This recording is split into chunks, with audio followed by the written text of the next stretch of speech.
tel il est, tel nous sommes. Nous allons lire deux textes des Écritures. Le premier, ça sera dans 1 Jean chapitre 4, versets 16 à 17. C'est de là d'ailleurs qu'est tiré notre thème et c'est là qu'il y a notre... C'est ça même qui est notre texte de base. Parce que nous sommes en train de parler de l'image de Christ. Donc à l'image de Christ, tel il est, tel nous sommes. 1 Jean, chapitre 4, versets 16 à 17. La parole de Dieu dit, et nous, nous avons connu l'amour que Dieu a pour nous. Et Dieu est amour. Et celui qui demeure dans l'amour demeure en Dieu et Dieu demeure en lui. Verset 17, tel il est, tel nous sommes aussi dans ce monde. Et c'est en cela que l'amour est parfait en nous, afin que nous ayons de l'assurance au jour du jugement. Quelqu'un peut-il m'aider à dire tel il est, tel je suis? Matthieu chapitre 22, versets 15 à 22. Matthieu 22, 15 à 22, je vais poser les préalables dans ce texte et puis après nous allons décoller. Matthieu 22, 15 à 22, il est écrit « Alors les pharisiens allèrent se consulter sur les moyens de surprendre Jésus par ses propres paroles. Ils envoyèrent auprès de lui leurs disciples avec les Hérodiens qui dirent « Maître, nous savons que tu es vrai, que tu enseignes la voie de Dieu selon la vérité, sans t'inquiéter de personne, car tu ne regardes pas à l'apparence des hommes.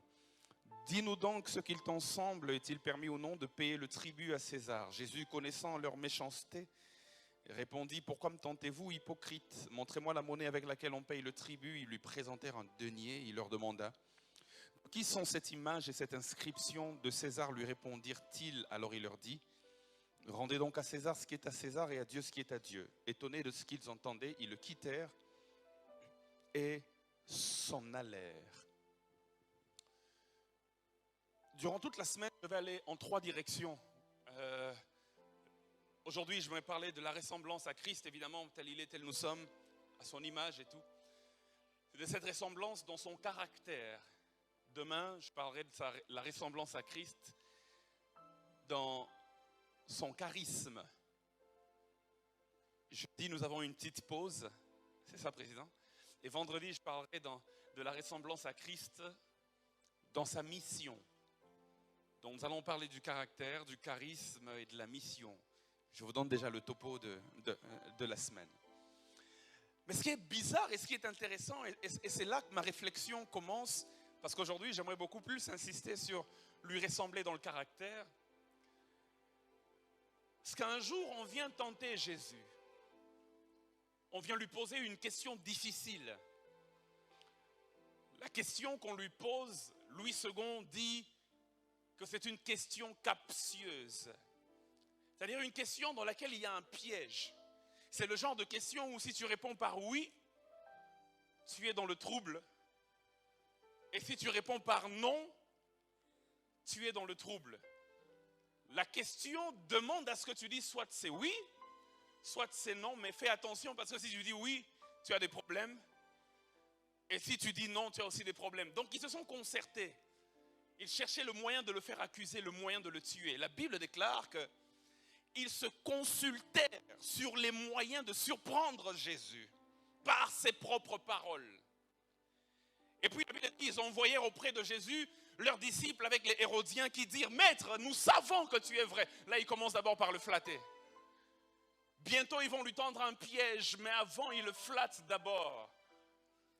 Ils disent « Maître, nous savons que tu es vrai. » Qui n'aimerait pas entendre ce genre de paroles? Tu es un vrai serviteur de Dieu. Tu es un vrai chrétien. Tu es un vrai enfant de Dieu. Tu es un vrai maître. Il dit, nous savons que tu es vrai. Et que tu enseignes la voie de Dieu selon la vérité. Et puis ils ajoutent, ils disent, sans t'inquiéter de personne. En d'autres termes, l'amour que tu as pour les gens ne dépasse pas l'amour que tu as pour la vérité. Tu peux aimer les gens, mais quand il s'agit de la vérité, même si tu es Hérode, même si tu es Pilate, même si tu es je ne sais pas qui, tu t'en fous parce que tu dis ce qui est vrai. Est-ce que je parle à quelqu'un? Quelle flatterie! Imaginez qu'on t'aborde comme ça. Elle dit, ma soeur, je sais que tu es vrai. et que tu as un amour exagéré pour la vérité, ça ouvre ton cœur. Et là, il lui bombarde la question. Ils disent, est-il permis ou non de payer le tribut à César? Est-il permis ou non de payer l'impôt à César? C'est ça le piège. C'est un piège parce que s'il répond au président en disant, oui, il est permis de payer l'impôt à César, les Romains seront d'accord avec lui, ils vont d'ailleurs l'acclamer, mais les Juifs diront que, ah ben cet homme c'est un traître, il trahit la nation juive qui est esclave des Romains, et il dit que nous devons payer même l'impôt à nos bourreaux. Donc voilà, c'est un traître, ce monsieur, on vous disait c'est un charlatan, il n'est pas digne d'être appelé juif. Mais s'il dit en même temps, non, ne paye pas l'impôt à César, c'est compliqué parce que là, il s'attire les faveurs des Juifs, pardon, mais les Romains seront contre lui, seront sur son dos pour dire, mais c'est qui ce trouble fait qui vient dire aux gens de ne pas payer l'impôt à l'Empire romain? Mais j'aime Jésus parce que Jésus avait une capacité qui m'a toujours dépassé à répondre aux questions, aux vrais problèmes des gens sans forcément s'arrêter sur la forme de la question. Jésus était le genre, on lui dit, es-tu le Fils de Dieu? Il te regarde et dit, ben, tu l'as dit toi-même. Que Jésus était spécialiste dans la réponse aux questions. Et tel nous sommes, je prie que Dieu nous donne cette spécialité-là aussi. Parce que parfois les gens nous tentent des pièges, mais je déclare au nom de Jésus que tu sortiras de tous les pièges qui te sont tendus. On dit, la question est simple, doit-on payer l'impôt à César? C'est-à-dire que normalement, maître, tu nous dis oui, on doit payer l'impôt ou non, on ne doit pas payer l'impôt. Ou alors, tu t'abstiens, tu dis bon, je répondrai à la question une prochaine fois. Jésus ne s'abstient pas, il leur donne une réponse. Et cette réponse a fait qu'à partir de ce jour-là, la Bible déclare qu'ils se sont enfuis loin de lui et ils n'ont plus jamais posé de questions à Jésus. Parce que Jésus demande une pièce d'argent. Il dit, donnez-moi une pièce d'argent. On lui amène une pièce d'argent. Il fait toute une cérémonie. Et puis il dit, mais de qui est cette image et cette inscription? On lui dit, mais de César. Parce que sur la pièce d'argent, il y avait l'image de César. L'inscription était celle de César. Il y avait la photo de César, si vous voulez. Ce n'est pas vraiment une photo, c'est une image gravée sur une pierre. Vous savez de quoi on parle? Vous avez certainement ça aussi ici au Sénégal, j'imagine. Des pièces, peut-être oui, peut-être non. Il y en a, hein? Voilà, il y a toujours des images. Chez nous, à l'époque, il y avait l'un des grands présidents que l'Afrique a connu, bon, grand par le nombre de temps qu'il a passé dans son règne en tant que président. Il s'appelait Mobutu, le légendaire Mobutu. Alors à l'époque, pour ceux qui ont été un peu de ma génération, on avait ce qu'on appelait, notre monnaie s'appelait le Nouveau Zaïre. Et il y avait des pièces d'argent où il y avait le visage de Mobutu avec son chapeau. Il avait un chapeau assez spécial. C'est School. C'est Kokukungwendu Wazabanga. C'était ça son nom. Et donc, imaginez qu'on prend la pièce, on dit, mais de qui est cette image? On dit, ah, ça c'est School, c'est Mobutu.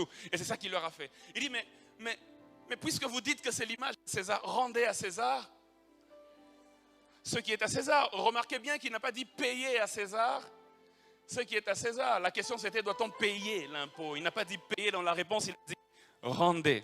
Je prie que Dieu te donne beaucoup de sagesse dans la manière de répondre aux questions qui sont posées. Il dit, mais rendez à César ce qui est à César. Et pour moi, honnêtement, il peut s'arrêter là parce qu'il a répondu à la question. Doit-on payer l'impôt à César? Mais puisque vous avez vu là l'inscription de César, mais rendez-lui sa monnaie. Maître, tu as répondu à la question, arrête-toi là. Mais Jésus ajoute quelque chose. Il dit, et à Dieu ce qui est à Dieu. On ne lui a pas posé la question de savoir si on devait payer la dîme à Dieu ou l'offrande à Dieu. La question concernait de payer l'impôt à César. Il dit, rendez à César ce qui est à César, et il ajoute quelque chose. J'imagine que les gens sont sur le point de partir. Il dit, oh, attendez. Et puis ils se retournent et disent, et à Dieu ce qui est à Dieu. J'ai commencé à réfléchir, je me suis dit, mais c'est quoi qu'on doit rendre à Dieu? Parce que si on doit rendre à César son impôt, à Dieu, on peut dire qu'on peut lui rendre nos louanges, n'est-ce pas? À Dieu, on peut dire que, au sujet de Dieu, on peut dire qu'on peut lui rendre notre adoration. Au sujet de Dieu, on peut dire qu'on peut lui rendre nos dîmes et même nos offrandes.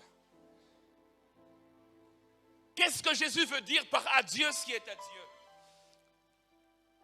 Et c'est là au fait que le principe de l'image vient.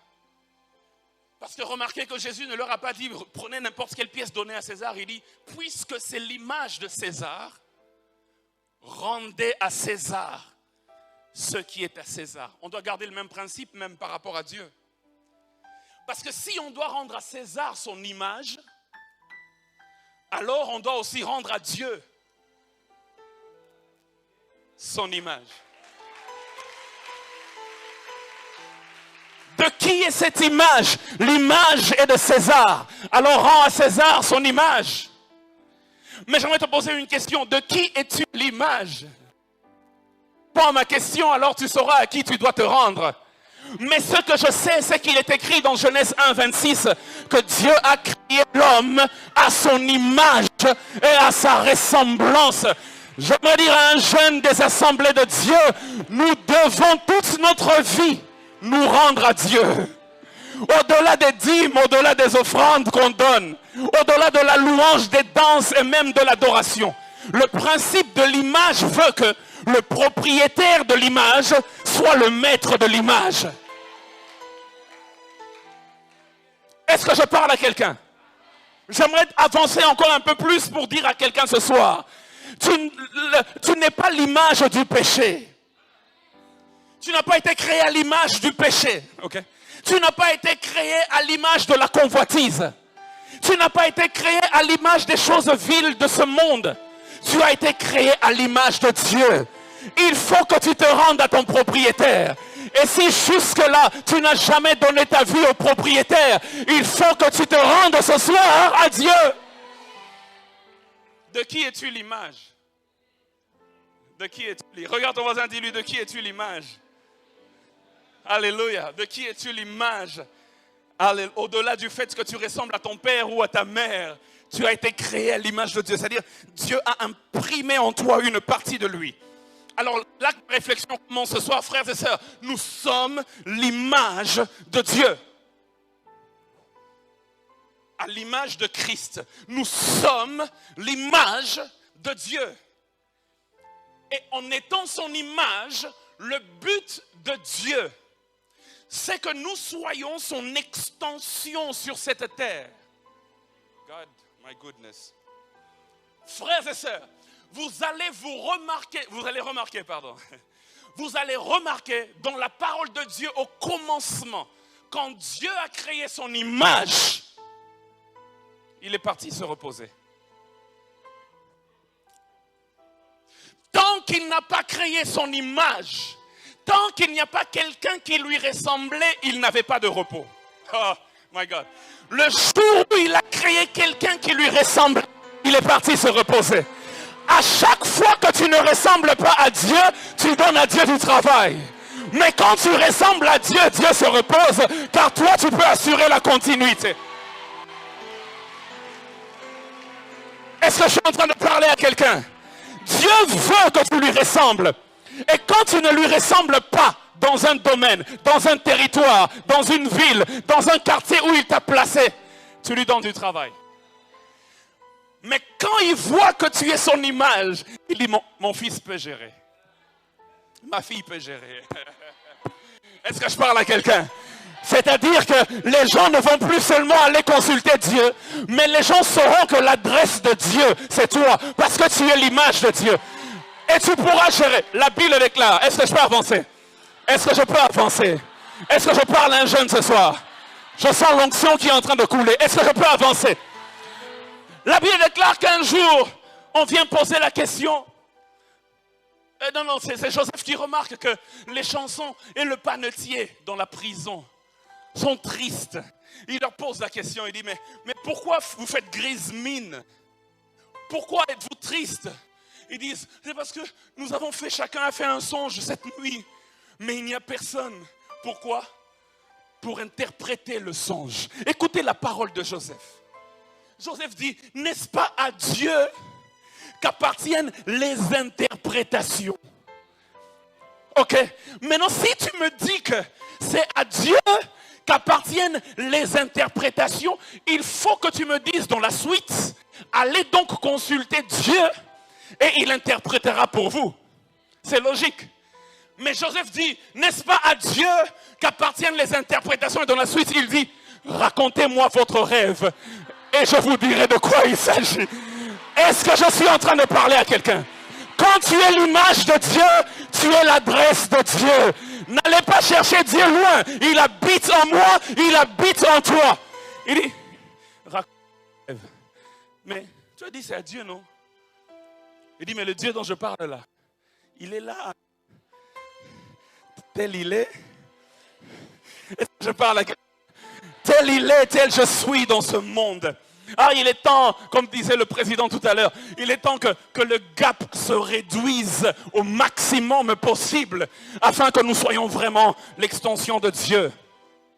Et la Bible dit dans le texte, et la Bible ajoute ce qu'on appelle un complément circonstanciel de lieu.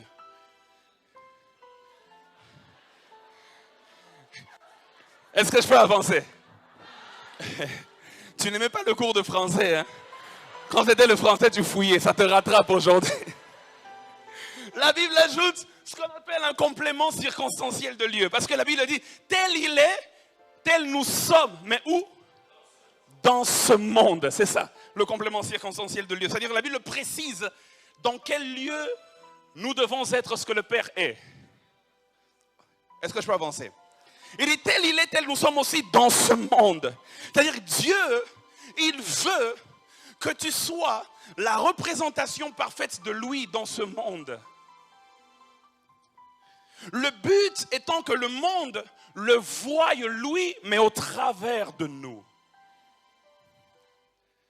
Psaume chapitre 115, verset 16. Technique, restez avec moi, je sais que ça je ne voulais pas donner, mais je sais que vous êtes rapide, Urbain, j'ai confiance, ainsi que toute la team. Psaume 115, verset 16. La Bible déclare, je vais lire pour nous, les cieux sont les cieux de l'Éternel. Mais il a donné la terre à qui? Au Fils de l'homme. Les cieux sont les cieux de l'Éternel. Mais Dieu lui-même a fait un cadeau à l'homme. Et le cadeau qu'il a fait à l'homme s'appelle la terre. C'est-à-dire que ce qu'il est lui dans le ciel, il veut que nous puissions l'être sur la terre. Parce qu'il a donné la terre au Fils de l'homme. L'endroit dans lequel Dieu t'a placé n'est pas un hasard. Parce qu'il monde le voit lui au travers de toi. Si tu es ici à Dakar, sois la représentation de Dieu ici à Dakar. Si tu vas, je ne sais pas, à Washington, sois la représentation de Dieu là où tu iras. C'est cela même le but de l'œuvre de la rédemption de Christ. Cette œuvre de la rédemption de Christ, c'est nous redonner l'image que nous avions perdue au commencement. Lorsque l'homme a péché, il a perdu l'image. Et Jésus-Christ est venu pour que nous puissions nous reconnecter. Et celui qui nous explique ça très bien, c'est Paul. Romains chapitre 8, versets 28 à 29. Est-ce que je parle à quelqu'un ce soir, hein? Je vais aller mollo. Le but c'est que nous puissions tous comprendre. Je vous emmène quelque part. Romains chapitre 8, versets 28 à 29. La Bible déclare, je vais vous poser une question. La Bible dit, nous savons du reste que toute chose concourt au bien de ceux qui aiment Dieu, de ceux qui sont appelés selon son dessein. Je vais vous poser une question ce soir. La Bible dit, toute chose concourt au bien de ceux qui aiment Dieu. Amen. Toute chose concourt à quoi? Au bien de ceux qui aiment Dieu. Tout ce par quoi tu es passé, toute chose, événement, situation, peu importe, tu nommes la chose, toute chose, entre parenthèses, bonne ou mauvaise, on n'a pas précisé, on n'a pas dit toutes bonnes choses, on n'a pas non plus dit toutes mauvaises choses. Donc toute chose concourt au bien, c'est quoi le bien de ceux qui aiment Dieu? C'est ça la question. Nous citons souvent ce texte.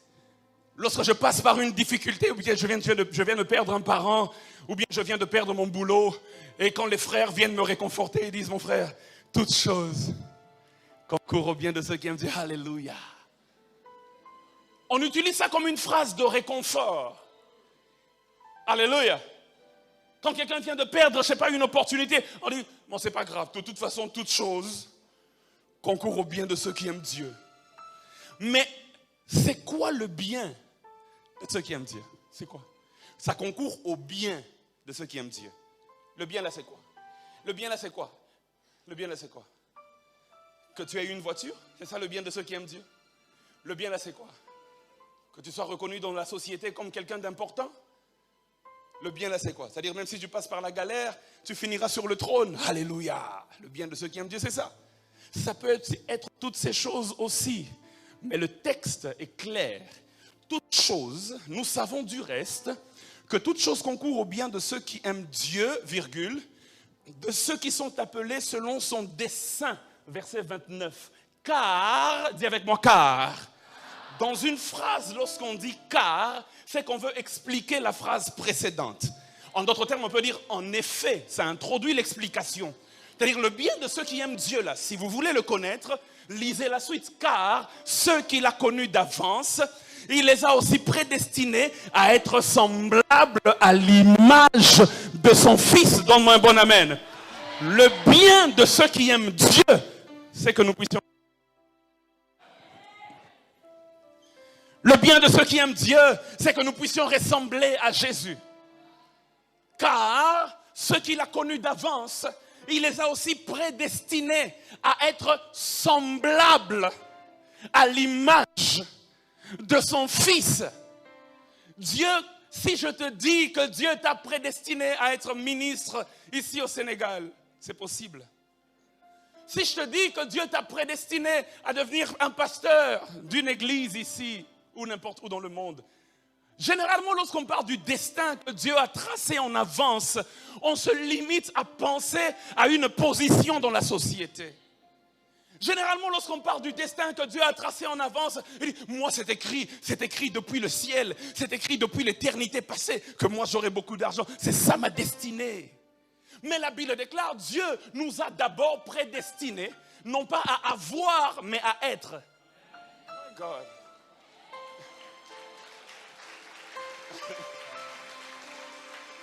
Est-ce que je parle à quelqu'un? Oui, c'est écrit que tu vas te marier, c'est aussi prédestiné. Je n'en disconviens pas. C'est écrit que tu auras des enfants, c'est peut-être dans ton destin. Je n'en disconviens pas. Mais avant de t'avoir prédestiné à avoir, il t'a d'abord prédestiné à être. Et à ne pas être n'importe quoi. Mais il dit à être semblable à l'image de son Fils. Voici une prière que plusieurs chrétiens font, mais que j'aimerais vous demander d'arrêter de faire. En général, les gens prient, et ça semble être très spirituel comme prière. Seigneur, donne-moi de devenir une meilleure version de moi-même. C'est une très bonne prière. La plupart des coachs, la plupart des comment devenir une meilleure version de toi. Amen. Le but du christianisme, écoute-moi bien, n'est pas de nous faire devenir des meilleures versions de nous-mêmes. Le nous-mêmes là, ça n'intéresse pas Dieu. Ce qui intéresse Dieu, c'est de nous faire devenir la version de Christ. Cette prière-là, donne-moi de devenir une meilleure version de moi-même, arrête de la faire. Il faut que tu commences à prier, Seigneur, donne-moi de ressembler à Christ.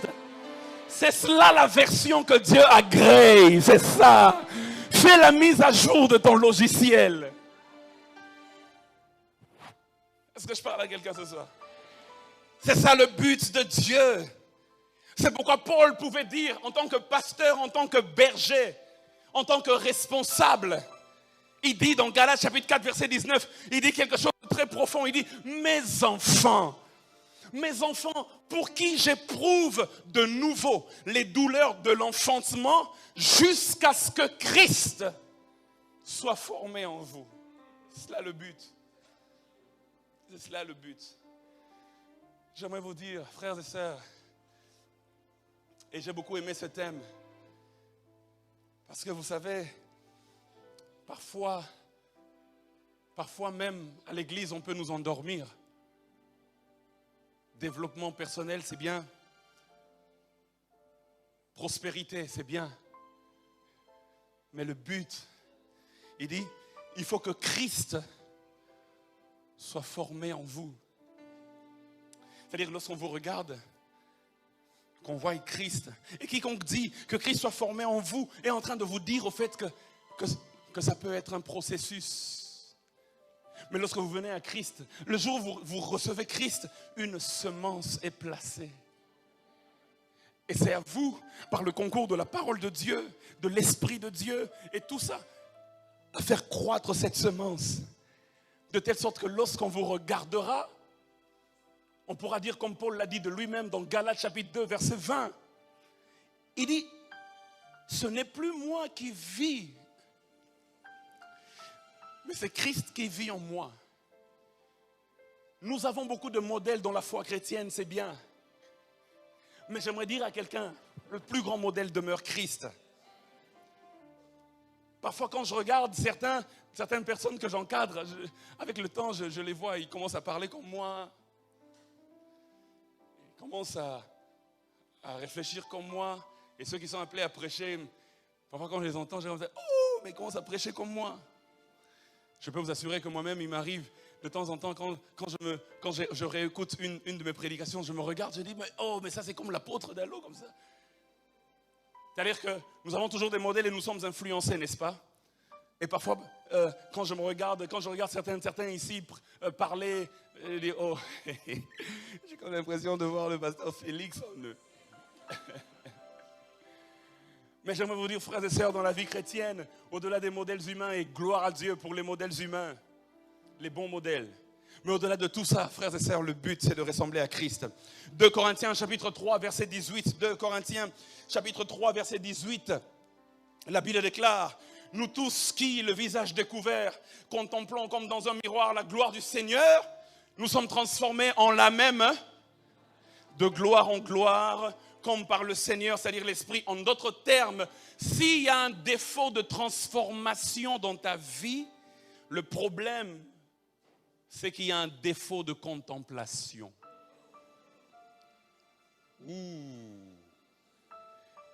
Si tu te transformes en quelqu'un de mauvais, c'est que tu contemples le mauvais exemple. Il dit, nous tous qui, le visage découvert, nous contemplons la gloire du Seigneur, nous sommes transformés. La transformation dépend de la contemplation. Si tu es une chrétienne et un chrétien, mais que tu ressembles beaucoup plus à quelqu'un d'autre qu'à Christ, c'est que tu contemples beaucoup moins Christ, mais que tu contemples beaucoup plus quelqu'un d'autre à qui tu ressembles. Le problème de l'image, c'est que l'image que nous formons en nous dépend de ce que nous contemplons. Est-ce que je peux encore insister un peu là?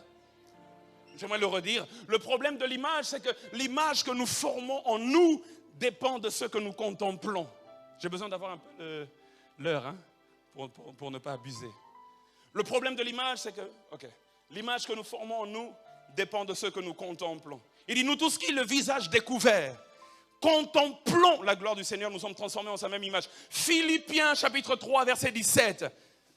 Paul dit quelque chose que lui-même corrige quelque part d'autre dans la Bible toujours. Il dit, soyez mes imitateurs, frères. C'est bien. Et portez les regards sur ceux qui marchent selon le modèle que vous avez vu en nous. Il invite les gens, il dit, soyez mes imitateurs, imitez-moi. Dans 1 Corinthiens chapitre 11 verset 1, là il le dit mieux. 1 Corinthiens 11, 1, il dit, soyez mes imitateurs comme je le suis moi-même de qui? De Christ. En d'autres termes, si vous voyez dans ma vie des points de non-ressemblance à Christ, ne m'imitez pas. Imitez-moi seulement dans la mesure où vous voyez que Christ est formé en moi. C'est-à-dire, imite celui qui imite Christ. Est-ce que je parle à quelqu'un? Alléluia.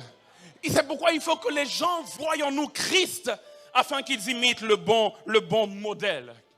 Et je disais que ce soir, j'allais me concentrer sur la ressemblance à Christ dans le caractère. Dans le caractère. Demain, je parlerai du charisme. Aujourd'hui, je vais insister sur le caractère. Je me suis posé la question, en parlant de caractère,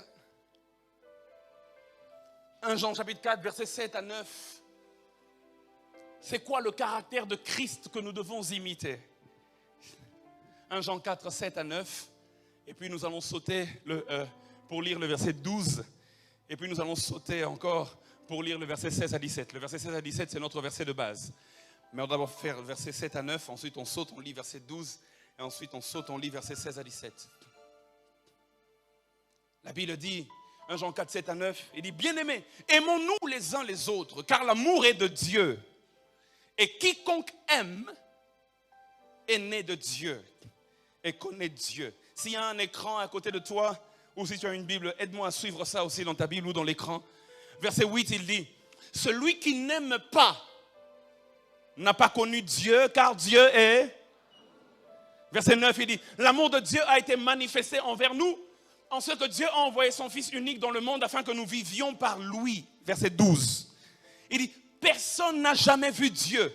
Si nous nous aimons les uns les autres, Dieu demeure en nous et son amour est parfait en nous. Et c'est là maintenant que le verset 16 à 17 devient intéressant et ça prend tout son sens.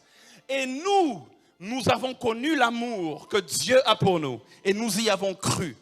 Dieu est amour et celui qui demeure dans l'amour demeure en Dieu et Dieu demeure en lui tel il est. Donc selon le contexte, c'est quoi, c'est quel caractère de Dieu que nous devons copier. Tout à l'heure dans le sketch, lorsque le bien-aimé est en train de dire à l'autre,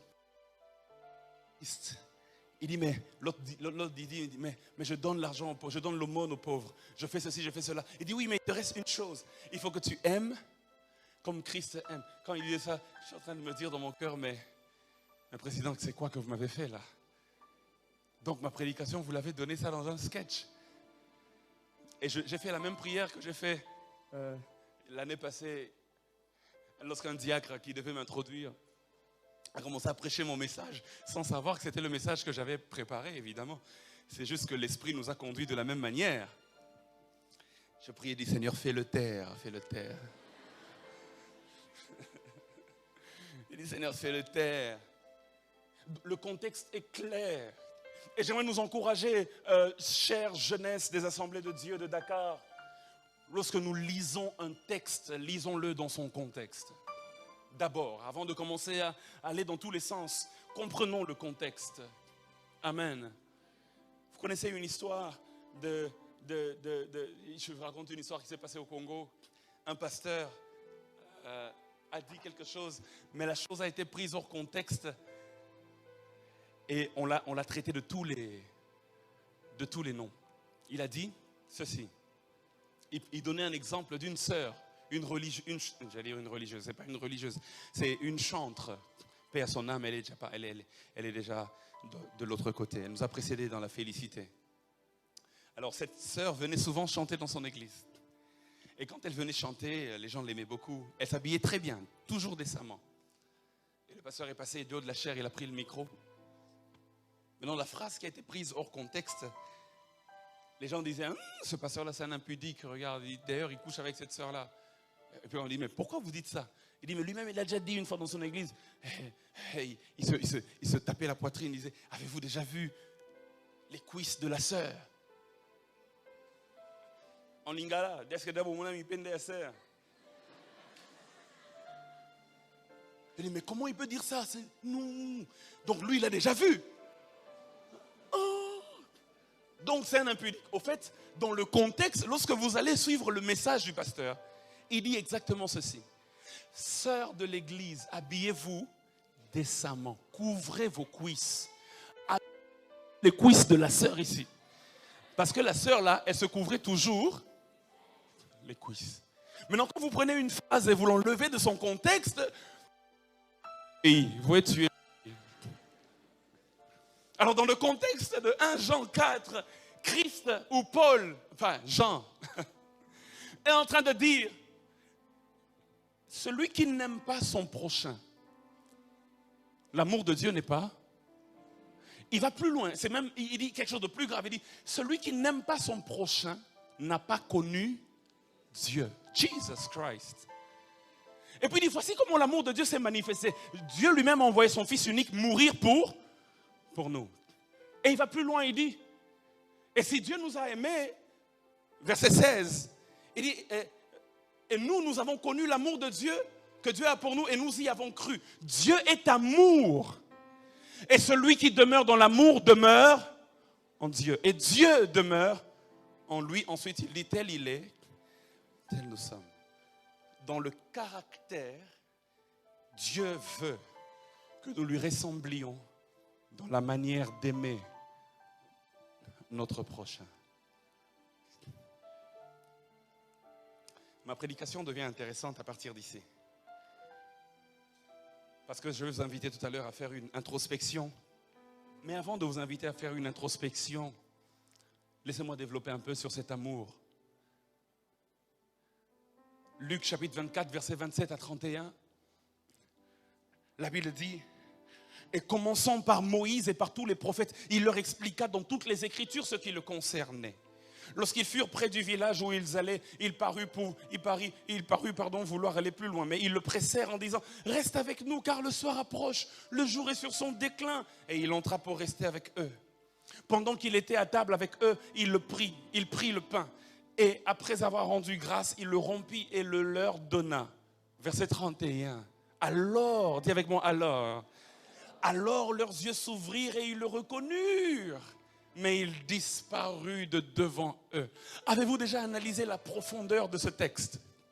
La Bible déclare au verset 27, si on peut me le remettre sur l'écran, la Bible déclare, et commençant par Moïse et par tous les prophètes, il leur expliqua dans toutes les Écritures ce qui le concernait. C'est qui est en train d'expliquer dans toutes les Écritures? C'est Jésus. Là, ce n'est pas moi qui parle de Jésus. Parce qu'aujourd'hui, moi, je vous parle de Jésus. Mais ce jour-là, c'est Jésus lui-même qui parlait de Jésus. La Bible dit, il a ouvert les Écritures, un peu comme la Bible que tu portes là. Il a commencé par Moïse, c'est-à-dire Genèse, Exode, Lévitique, Nombre, Deutéronome, c'est ça Moïse. Et par tous les prophètes, il est entré dans 1 Samuel, 2 Samuel, il a pris Sophonie, il est sorti, il est entré. Il a commencé à expliquer tout ce qui le concernait lui-même. Quelle révélation! Est-ce que vous vous imaginez Jésus en train de vous prêcher Jésus? J'ai toujours voulu écouter la prédication que Jésus donnait sur lui-même. Un jour, j'ai fait une prière, j'ai dit, Seigneur, pourquoi tu n'as jamais créé de machine à remonter le temps? Afin que je rentre ce jour-là et que je me mette derrière en train d'écouter les rémas que Jésus donnait sur lui-même. Aujourd'hui, nous, on vous balance des rémas sur Jésus, ça nous édifie. Mais imaginez, Jésus lui-même vous prêche Jésus. Jésus a commencé à leur expliquer ce qui le concernait dans toutes les Écritures. Il a tout balayé, il a balayé. Mais vous savez quoi? Ils ne l'ont pas reconnu. Il a démontré la science, il a démontré la sagesse, il a démontré la révélation, la profondeur. Mais vous savez quoi? Ils ne savaient pas que c'était Jésus. Mais la Bible déclare, lorsqu'ils sont entrés dans la maison, il a pris le pain, il l'a rompu et le leur a donné. Leurs yeux se sont ouverts. Ils ont su que c'était Jésus. On ne reconnaît pas le Jésus en toi par la connaissance que tu as. On reconnaît le Jésus en toi par le geste d'amour. Est-ce que je parle à quelqu'un? Il a tout démontré. C'était rien. Il maîtrise les Écritures. Ils n'ont pas reconnu. Mais quand il a rompu le pain, ça c'est un geste d'amour. J'aimerais dire à quelqu'un, l'amour, c'est par l'amour que l'on reconnaît que vous êtes les disciples du Seigneur. C'est quoi cet amour? Je vais conclure dans 5 minutes. On va prier. 13, versets 1 à 7. 1 Corinthiens 13, versets 1 à 7. La Bible dit, quand je parlerai les langues des hommes et des anges. J'aime pas la version ici qui dit, si je n'ai pas la charité, non, même si je n'ai pas l'amour. Trouvez-moi la version parole de vie. Ou bien une autre version qui dit la même chose, même le semeur. Voilà. Il dit, je peux parler les langues des hommes et les langues des anges. Mais si je n'aime pas les autres, ou encore si je n'ai pas l'amour, je suis seulement une cloche qui sonne.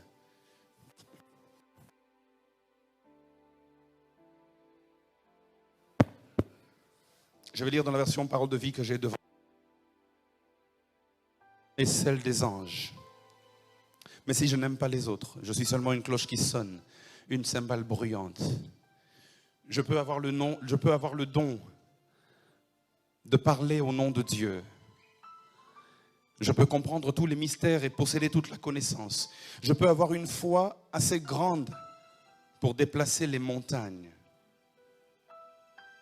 Mais si je n'aime pas les autres, je ne suis rien.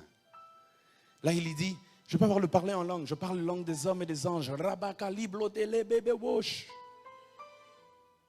peux avoir la connaissance des mystères. Mais si je n'ai pas l'amour, je ne suis rien. Il dit, je peux distribuer toutes mes richesses à ceux qui ont faim. Je peux livrer mon corps au feu. Waouh! Mais si je n'aime pas les autres, je n'y gagne rien. Maintenant, il décrit le caractère de Christ, l'amour. Il dit, l'amour est patient. L'amour rend service. Il dit, l'amour n'est pas jaloux. Il dit, l'amour ne se vante pas. Il ne se gonfle pas d'orgueil. Il dit, l'amour ne fait rien de honteux. L'amour ne cherche pas son intérêt. Il dit, l'amour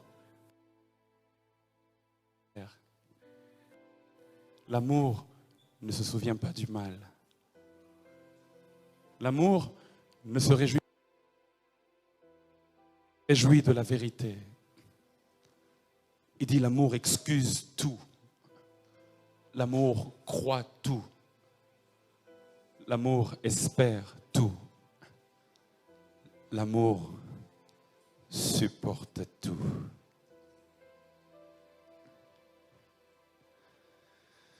L'amour ne se met pas en colère.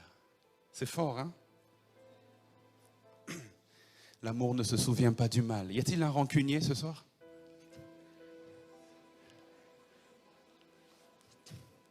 L'amour ne se souvient pas du mal. Y a-t-il quelqu'un qui a du mal à pardonner ce soir? La ressemblance à Christ dont on parle, c'est dans ce caractère-là d'abord. Il dit l'amour pardonne tout. Jesus. Rebachete. J'entends des gens qui disent, je peux tout pardonner, sauf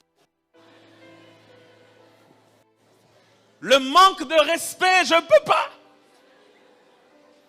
L'amour fait quoi? Jesus Christ. Jésus-Christ, aide-nous. L'amour pardonne tout. Laissez-moi vous expliquer la différence qu'il y a entre le pardon de Joseph et le pardon de Jésus. Vous savez que Joseph a pardonné à ses frères, n'est-ce pas? Il leur a dit, vous avez prévu de me faire du mal, mais Dieu l'a transformé en bien. De toute façon, je vous pardonne. Voilà. Jésus aussi a pardonné à ceux qui l'ont tué. Il a dit, Père, pardonne-leur car ils ne savent pas ce qu'ils font. Mais regardez la différence. Quand Joseph a pardonné, il était déjà sur le trône. Il avait oublié ses peines. Il a même déjà eu un enfant, il l'a appelé Manassé, parce que Dieu m'a fait oublier ma peine. C'est-à-dire que c'était plusieurs années après, la plaie a déjà guéri, Dieu l'a restauré, Dieu l'a élevé. C'est dans la gloire qu'il dit à ses frères, je vous pardonne. Mais quand Jésus pardonne, il était sur la croix. Les plaies étaient encore claires. Le sang coulait encore. Ça faisait encore mal. Il y a même un soldat qui est venu avec une grosse lance et qui l'a percé au côté. Et c'est là dans la douleur qu'il dit, Père, pardonne-leur. Il est possible que ta douleur ne soit pas encore passée, mais que tu accordes quand même le pardon à quelqu'un. Il est possible que jusqu'à présent, quand tu penses à lui, tu es énervé, que voilà, la plaie est encore là, ouverte. Mais Jésus n'a pas pardonné quand il est arrivé à la droite du Père.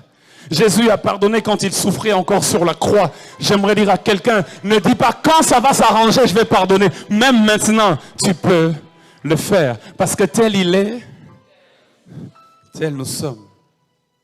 Et je vais finir en disant ceci. Matthieu chapitre 5, versets 43 à 48. Matthieu 5, 43 à 48. Matthieu 5, 43 à 48. Regardez avec moi sur l'écran. Il dit ceci. Vous avez appris qu'il a été dit, tu aimeras ton prochain et tu haïras ton ennemi. Mais moi je vous dis. Est-ce qu'on peut dire ça ensemble? On commence par au début. Mais moi je vous dis, 1, 2, 3. Mais moi je vous dis, aimez vos ennemis. Bénissez ceux qui vous maudissent. Faites du bien à ceux qui vous haïssent. Et priez pour ceux qui vous maltraitent et qui vous persécutent. Ne sois pas pressé, hein, mon frère. Restons là d'abord. Je veux qu'on le répète encore. Et je prie que quand tu le répètes, que ça prenne vie en toi. Que toute semence de la haine, que toute semence de la tristesse, que toute semence du manque de pardon, que toute semence de je ne sais pas quoi puisse quitter ton cœur. Que Dieu te guérisse alors que tu seras en train de réciter ces paroles. Mais moi, je vous dis, 1, 2, 3. Mais moi, je vous dis, aimez vos ennemis. Bénissez ceux qui vous maudissent. Faites du bien à ceux qui vous haïssent et priez pour ceux qui vous maltraitent et vous persécutent. Et puis il continue en disant, verset 45, afin que vous soyez fils de votre Père qui est dans les cieux. Car il fait lever son soleil sur les méchants et sur les... Et il fait pleuvoir sur les justes et sur les... Verset 46. Si vous aimez, avec moi, quelle récompense méritez-vous? Les publicains aussi n'agissent-ils pas de même? Verset 47. Si vous saluez seulement vos frères, que faites-vous d'extraordinaire? Les païens aussi n'agissent-ils pas de même? Verset 48. Soyez donc parfaits comme votre Père céleste. Que Dieu vous bénisse ce soir. Que Dieu vous bénisse.